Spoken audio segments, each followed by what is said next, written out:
Bonjour et bienvenue dans Coder c'est cool, je suis Hugo Taché, développeur web et mobile, et aujourd'hui, épisode bonus de la série Devenir développeur, parce que vous me l'avez demandé, eh bien je vais vous donner quelques conseils pour réaliser votre portfolio et surtout vous mettre sur la voie en termes de projets à réaliser. C'est parti.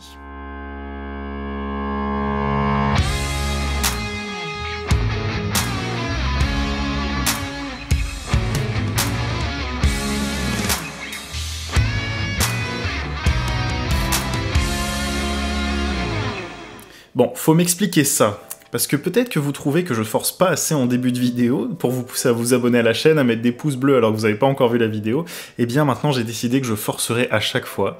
Alors pensez à vous abonner, à mettre le pouce, c'est super important pour faire grossir la chaîne et la communauté, et puis de toute façon, si vous venez d'arriver et que vous découvrez la vidéo et que vous l'aimez pas à la fin, vous vous désabonnez, et puis voilà. Bon, plus sérieusement, merci à vous, ça me fait toujours plaisir de vous voir participer en commentaire et de voir que vous appréciez les vidéos, alors encore une fois, merci. Mais place au sujet. Sur une autre vidéo, c'est donc Martin qui nous demande en commentaire comment, en tant qu'autodidacte, on peut enrichir son portfolio. Merci à lui, et du coup je vais pas uniquement vous donner des exemples de projets que vous pouvez réaliser, mais également vous expliquer fondamentalement comment réaliser son portfolio et quel est l'intérêt. Donc restez jusqu'au bout, car plus loin dans la vidéo, je vous donnerai des idées de projets à réaliser, et on jettera peut-être un œil à mon portfolio perso. Avant de voir les différentes étapes, essayons déjà de comprendre à quoi ça sert un portfolio de développeur, autodidacte ou non d'ailleurs. Votre portfolio, c'est un peu un mix entre votre CV, une vitrine et un bac à sable dans lequel vos potentiels clients ou employeurs peuvent découvrir vos réalisations. Le premier objectif, c'est donc de faire la démonstration de vos compétences en termes de langage, de techno ou de framework, etc.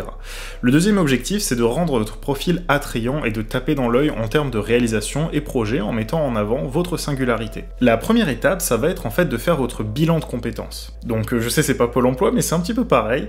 En fait, c'est toujours une étape un peu difficile lorsqu'on est autodidacte de s'évaluer puisque on sait pas trop où se placer, mais je vais vous expliquer comment faire. Pour commencer, la première chose, c'est de noter quelque part absolument tout ce que vous connaissez en termes de langage, d'outils, de framework, de librairie, et surtout dites-vous bien que pour faire ça, vous n'avez pas besoin de maîtriser totalement ces derniers. En fait, même si vous avez simplement utilisé un tout petit peu l'un d'entre eux, eh bien il faut le noter quand même. Ensuite, vous allez ordonner la liste que vous avez écrite selon votre niveau de confiance, donc pas de compétence, je dis bien de niveau de confiance. Pourquoi ? Parce que, en fait, c'est ce qui va compter le plus dans le sens où c'est votre capacité à vous sentir à l'aise dans un domaine qui va nous aider à orienter le portfolio. Donc par exemple, si vous savez que vous êtes très à l'aise avec JavaScript et un peu moins avec PHP, même si vous avez déjà réalisé plusieurs projets PHP et que vous y avez passé beaucoup de temps, vous mettez JavaScript en premier. Tout ça, ça va pouvoir permettre de faire un état des lieux de quoi donner comme orientation à votre portfolio. Ensuite, et si vous en avez déjà, vous allez recenser tous les projets que vous avez faits et les étiqueter avec les technos en fait que vous venez d'ordonner. Donc bien sûr, un projet peut avoir plusieurs étiquettes, et si vous n'avez pas de projet, vous inquiétez pas, je vais vous donner des idées un peu plus loin dans la vidéo. La deuxième étape, ça va être de rendre accessibles vos projets. On pourrait presque dire, non mais allô, t'es développeur et t'as pas de GitHub, qu'est-ce que tu fais quoi ? Bien sûr, si vous n'avez pas de GitHub, comment comptez-vous partager vos projets sans pouvoir en montrer les sources ? C'est là, c'est un conseil un peu subjectif que je vous donne, mais je pense que pour des projets de démo, il est très intéressant en fait de mettre le code en open source sur votre GitHub, parce qu'en fait la philosophie open source, faut savoir que c'est vraiment valorisé quand on monte ses projets, et puis comme ça tout le monde pourra voir que vous mettez des points-virgules à la fin de vos instructions en JavaScript, et ça fait plaisir, alors faites-le s'il vous plaît. Le problème, vous allez me dire, c'est que vous avez peut-être réalisé des projets pour des clients et que vous pouvez donc pas les mettre en open source. Dans ce cas-là, en fait, ce qu'il faut faire, si le projet est pas trop ciblé sur votre client, vous allez devoir l'anonymiser. Donc vous enlevez toutes les fonctionnalités ou toutes les références à votre client, ce que vous avez développé spécifiquement pour lui, en fait. Et en gros, le but, c'est de récupérer le minimum viable du produit que vous avez fait et de le remettre au goût du jour, de le rendre open source ensuite. Après, ce qui est important, et il faut essayer de garder une page GitHub présentable en faisant des fichiers README pour chacun des projets. Vous faites un truc très propre, très organisé, où il y a plein d'outils pour ça sur le net d'ailleurs. Troisième étape, on va créer le premier projet qui est le plus important, c'est votre vitrine. C'est le projet à ne pas négliger, votre propre page. Donc malheureusement, quand je me balade sur LinkedIn et que je regarde un peu les portfolios de certains devs juniors, je suis un peu déçu, un peu affolé. Et sincèrement, je vais viser personne, ni montrer des exemples parce que c'est pas très cool. Mais certaines pages que je vois sont tout simplement immondes, on va le dire. Et le premier problème que je vois quand je tombe sur ces portfolios, sur ces pages, c'est que le dev a souvent voulu trop en faire. Plein d'animations foireuses, de très mauvaises proportions entre les éléments, 3 pauvres mentions HTML, CSS, JS et des phrases bullshit. Faut vraiment éviter ça. Donc d'ailleurs, petit appel à témoins, si vous avez une page portfolio et que vous la trouvez pas terrible ou qu'au contraire vous en êtes fier, vous savez quoi, mettez-la en commentaire et je vous sélectionnerai peut-être pour une future vidéo dans laquelle on analysera ce qui va pas. Bref, revenons à notre page de portfolio. Je vais vous donner 2-3 conseils en vrac, mais je pense qu'on fera une vidéo dédiée sur le sujet de toute façon. Donc votre page perso de portfolio, c'est pas un site classique. Vous n'avez sûrement pas grand chose à dire dessus, et d'ailleurs c'est tant mieux, parce les gens vont pas s'attarder dessus. Donc le premier conseil, et c'est valable d'ailleurs pour tous les sites que vous réalisez, condensez le contenu au lieu de faire des pages à rallonge qui scrollent jusqu'à l'autre bout de la terre, parce que je vous le dis, c'est pas un exploit de faire apparaître une barre de scroll sur la page, loin de là. Donc si vous avez peu de choses à dire, c'est pas en grossissant les éléments de la page que ça donnera l'impression qu'elle est remplie. Donc pour votre portfolio, pour votre page perso, où vous allez montrer vos autres projets, je vous conseillerais presque, un peu comme un défi, de tout faire rentrer dans la taille de la fenêtre du navigateur, pas de scroll. Ça vous poussera à réfléchir à la notion d'espace, ce qui veut pas dire qu'il doit pas y avoir de navigation, bien entendu, entre différentes pages si vous le souhaitez. Et c'est pas une obligation, bien sûr. C'est important, on n'y pense pas assez, mais il faut essayer de bien hiérarchiser les éléments dans la page et de respecter des proportions entre eux, en fait. Mais comme je vous le dis, on rentrera sûrement dans le détail dans le futur sur comment faire une page un peu propre, un peu clean, quand on n'a pas beaucoup d'expérience, justement. Ensuite, il va falloir créer une section qui va lister en fait les technos que vous maîtrisez et qui fera apparaître les projets qui sont basés sur ces technos. L'intérêt de faire ça, c'est que vu que vous avez sûrement utilisé les mêmes technos dans plusieurs projets, ça va un peu gonfler artificiellement le nombre de projets affichés. Donc c'est une technique qui se justifie totalement, il n'y a pas d'arnaque derrière, et c'est absolument pas trompeur, mais ça peut donner un aspect plus complet à votre portfolio. Donc pour faire cette section, vous utilisez bien entendu la liste qu'on a ordonnée tout à l'heure, et si vous avez aucun projet qui utilise une des technos, eh bien vous l'affichez pas, tout simplement. Personne n'a à vous croire sur parole, ce qu'on veut ici c'est du concret, pas du bullshit. Et n'affichez pas fièrement que vous maîtrisez HTML, CSS, JS parce que c'est juste une base indispensable. Quand vous faites ça, c'est un peu comme dire lors d'un entretien d'embauche, oui, je mets des vêtements en général pour aller travailler. Heureusement, c'est pas ce qu'on veut ici, on veut cultiver votre singularité. Du coup, pour chaque projet, c'est simple, vous allez offrir une preview sous forme d'une capture d'écran par exemple, et mettre un lien vers une démo live du projet, ainsi qu'un lien vers le code GitHub quand on l'a rendu open source quand c'était possible. De même, sur votre portfolio, essayez d'écrire un petit manifeste de votre vision du dev à notre époque. Pas besoin d'écrire un poème, essayez juste de résumer en quelques phrases ce que veut dire pour vous le développement web, mobile, ce que vous faites, et la vision que vous aimeriez imprimer sur le métier. Passons maintenant à la section que vous attendez le plus, comment nourrir son portfolio avec des projets. Alors là, j'ai fait deux sections séparées, une pour une orientation plutôt front et une pour une orientation plutôt back. D'ailleurs, si vous ne connaissez toujours pas l'orientation qui est faite pour vous, je vous rappelle que j'ai fait une vidéo pour vous tester et savoir quoi choisir. Commençons par le back. Quand on est back, c'est pas forcément évident de montrer des projets et surtout de savoir quoi montrer. Donc commençons par nous poser une question très importante. Qu'est-ce qu'on attend au minimum d'un développeur back à notre époque? Premièrement, produire une base de données. Deuxièmement, créer un site dynamique classique. Troisièmement, mettre en place une API REST avec du CRUD. Quatrièmement, mettre en place un système d'authentification et d'autorisation. Et cinquièmement, mettre en place des workers d'automatisation. Si vous savez faire ces 5 choses, croyez-moi, vous couvrez déjà une grosse partie des besoins en back de n'importe quel projet. Du coup, l'objectif, ça va être de créer 5 projets autour de ces thématiques. Mais étant donné qu'il va falloir quand même un peu d'interface, vous devez absolument, en tant que dev back, maîtriser un tout petit peu de front, et donc je vous conseille, par exemple, la très bonne librairie CSS Tailwind, qui peut vous aider. Passez un moment à la potasser, à voir la documentation, ça vaut le coup, et vous pourrez très facilement créer à la volée des pages front propres. Passons aux exemples de projets. Premièrement, concernant la production d'une base de données. Ce qui est intéressant de montrer ici, c'est votre capacité à conceptualiser des structures de base et de les mettre en œuvre. Donc on va prendre le cas classique d'une boutique en ligne, parce que c'est un bon exemple.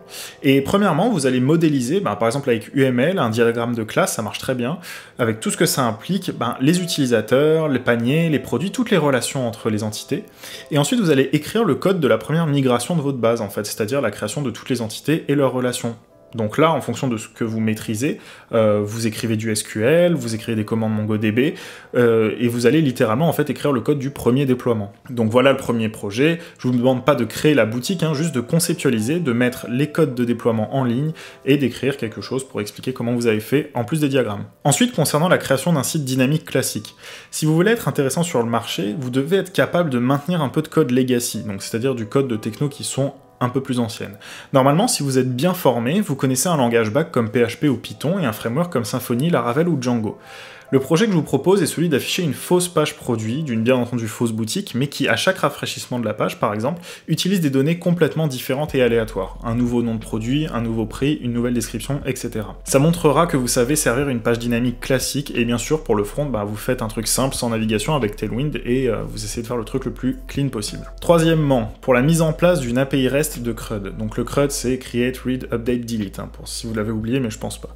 Là, c'est pas compliqué, vous allez d'abord modéliser la base de données données d'un blog avec des catégories, des utilisateurs, des articles, et vous allez la mettre en place cette fois-ci. Par-dessus, à vous de créer l'API avec ce que vous voulez, API plateforme, un serveur express en Node ou autre. Le but est de montrer que vous savez exposer vos entités via des routes REST avec tout ce que ça implique au niveau CRUD, c'est-à-dire l'ensemble des opérations get, post, put, update, delete. Par-dessus ça, vous allez bien entendu me générer toute la documentation avec de l'interactivité avec, je sais pas, Swagger ou un autre système. Quatrième projet, mettre en place un système d'authentification et d'autorisation. Là, vous allez reprendre l'API qu'on vient de faire, mais vous allez créer un module d'authentification, d'autorisation fonctionnant avec, par exemple, les JSON Web Tokens, c'est le plus utilisé, ou JWT pour les intimes, et le mieux serait de créer en fait un module totalement indépendant de ce que vous avez fait avant, qui pourrait se greffer dans n'importe quel projet. Comme ça, vous pouvez l'intégrer dans le projet précédent, mais aussi l'exposer sur votre GitHub comme un module à part entière. Ça montrera que vous savez écrire du code modulaire, mais aussi que vous maîtrisez un aspect fondamental du back, qui est la sécurité.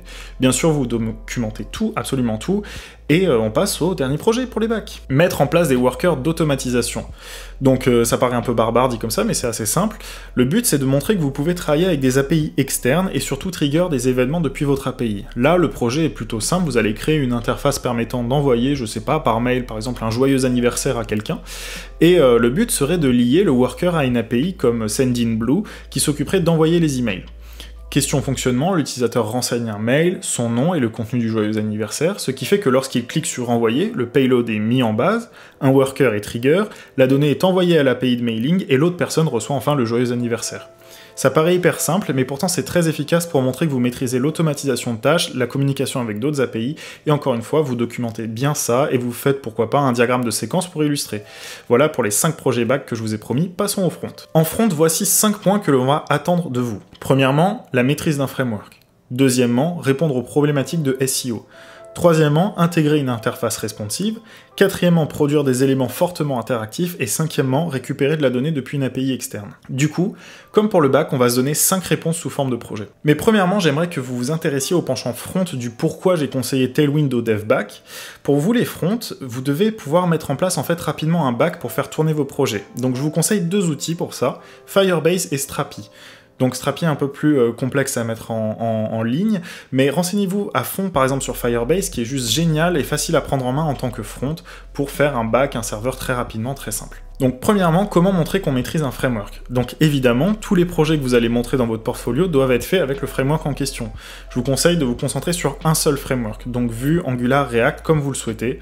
Pourquoi pas React, il est quand même très demandé. Donc pour montrer la maîtrise d'un framework, rien de mieux que de développer un blog basique, un peu sur le modèle qu'on a évoqué pour les backs juste avant. Vous faites une belle présentation des articles, des fonctions de tri, une navigation avec gestion dynamique des routes, et pourquoi pas une section commentaires pour montrer votre maîtrise des formulaires. Niveau style, l'important c'est de rester simple, vous n'êtes pas UI UX designer, et utiliser par exemple les principes du material design en ajoutant votre petite touche. Ce qui est cool, c'est que vous allez pouvoir utiliser ce blog ensuite comme votre journal de dev, donc voilà, toujours potentialiser les différents projets, c'est important. Ensuite, numéro 2, comment répondre aux problématiques de SEO. Là, ça va être en fonction de votre framework, mais je pense qu'il est indispensable de maîtriser un outil de SSR, donc de Server-Side Rendering aujourd'hui.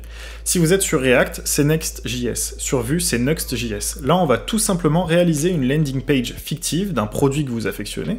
Donc vous choisissez un truc que vous aimez, genre une marque de fringues, un gadget high-tech, une app, peu importe. Le but, ça va être de créer une landing page avec une home qui présente le produit, une autre page qui présente les tarifs et une page de contact. Il faut absolument que vous intégriez toutes les données méta, une sitemap et que vous auditiez le site avec Google Lighthouse et qui reçoit bien sûr un bon score sur le SEO. Dans ce projet, vous allez aussi intégrer le blog que vous avez fait précédemment et montrer que vous maîtrisez les méta dynamiques, les slugs d'URL, etc., etc. Tous les termes que j'emploie sont peut-être un peu complexes, mais allez voir sur internet, vous allez trouver de la doc dessus. Troisième projet, il faut que vous montriez que vous maîtrisez l'intégration d'une maquette responsive. Là, c'est simple, le conseil que je vous donne, c'est celui de faire un projet copycat. Donc, c'est-à-dire que vous prenez un site avec une interface assez simple, type Instagram, et vous refaites au pixel près la même chose.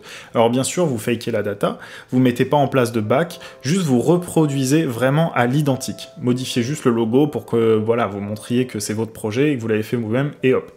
Vous allez voir, c'est ultra formateur de faire ça en plus. Quand je dis au pixel près, hein, je parle des animations, des transitions, absolument de tout. Quatrièmement, produire des interfaces hautement interactives. Là, rien de mieux que de recréer un jeu en JavaScript. Vous choisissez un jeu à l'ancienne, genre Snake, Pac-Man, Tetris, le démineur, ce que vous voulez, et vous le recodez. Là, le but, ça va être de montrer que vous maîtrisez la notion de states et de store avec Redux et Vuex si vous êtes sur Vue ou React. Bien sûr, il faut que sur ce projet, vous vous amusiez. Alors mettez un peu de fantaisie si vous pouvez, faites un truc un peu cool. Et si vous savez en fait coder un jeu en JS, bah, ça veut dire clairement que vous savez programmer en JS. Donc dans une future vidéo, je vous montrerai d'ailleurs peut-être le jeu que j'avais codé en projet d'études Open Classroom, vous verrez, c'était super cool. Enfin, cinquième et dernier projet, il faut montrer votre capacité à pouvoir interroger des API et récupérer de la donnée. Donc là, c'est simple, vous allez construire un dashboard responsive dans lequel vous allez disposer des cartes qui contiendront chacune les données mises en forme d'une API. Donc vous cherchez quelques API ouvertes, type météo, news, bourse, etc. Et vous vous faites un petit dashboard stylé avec, qui s'actualise automatiquement, et bien sûr vous appliquez tous les principes qu'on a vus plus haut dedans. Voilà les projets que je vous propose donc. Un conseil, pour chaque projet que vous créez, écrivez une note d'intention dans laquelle vous décrivez pourquoi vous avez utilisé tel techno, comment vous avez mis en œuvre telle ou telle mécanique, et vous couplez ça avec la liste des projets, vous pouvez même en faire des posts sur LinkedIn pour vous offrir un peu de visibilité. Du coup, je vous avais dit que je vous montrerai mon portfolio en fin de vidéo, et bien allons le voir ensemble. Et oui, hein, comme vous voyez, il n'y a pas grand-chose. Je voudrais refaire complètement mon portfolio dans pas longtemps, c'est pour ça que plus rien n'est en ligne, mais c'est quelque chose de suffisamment important pour être fait sérieusement, et j'aimerais bien le faire avec vous, en fait, dans une vidéo de reconception, peut-être, de mon portfolio, pour que vous voyez un petit peu comment j'ordonnerai les choses personnellement. Mais si vous voulez, vous pouvez me retrouver sur LinkedIn, sur mon Twitter et sur Instagram. Je vous mets toutes les infos là. Et on n'est pas encore nombreux hein, sur Twitter, Instagram, mais je vais essayer de poster plus régulièrement, alors rejoignez-moi, hein, ça me fera très plaisir. Cette vidéo touche à sa fin, mais stop, ne quitte pas tout de suite, j'ai une dernière surprise pour toi. C'est pas vraiment une surprise, en fait, c'est que je pense que je n'ai pas assez forcé en début de vidéo pour que tu t'abonnes, donc clique bien sur le bouton s'abonner, active la cloche pour avoir les nouvelles vidéos qui s'affichent en notification, mets le pouce, et bien sûr, si tu postes un commentaire, ben, j'y réponds à chaque fois, quasiment, et en tout cas, si je ne peux pas y répondre, je l'apprécie en général avec un petit like. J'en manque pas un, ça c'est sûr, je les lis tous. Donc, en attendant, on se retrouve pour la prochaine vidéo. Ciao!